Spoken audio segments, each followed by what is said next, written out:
Imefika jioni ukavua ile nguo yako ya ndani. Kitu cha kwanza ulichokiona ni huu uchafu. Je, umewahi kujiuliza huu uchafu unaotoka kila siku sababu ni nini? Tena wakati mwingine umeufumbia macho kwa sababu umezoea ukijiambia ni hali ya kawaida.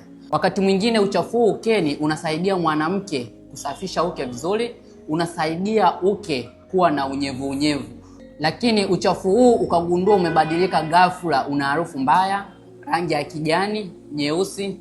Jua hii ni hali mbaya ambayo inaashiria tayari una bakteria wabaya ambao wameshajificha katika uke wako. Ukiwa ukishambulia shingo ya kizazi, umekuachia makovu ya vidonda. Wakati mwingine ndipo unaanza kukojoa, unapata maumivu makali, wakati wa kushiriki tendo la ndoa, na pengine ni ngumu hata unapohitaji kubeba ujauzito, ikawa ni changamoto kwako. Ikiwa unapitia hali hii inaashiria una changamoto ya PID, ni vyema ukawahi kituo cha afya kwa ajili ya matibabu zaidi. Ikikupendeza, unaweza kuwasiliana. Usisahau kucomment, kufollow na kushare kwa mwingine pia aweze kujifunza zaidi.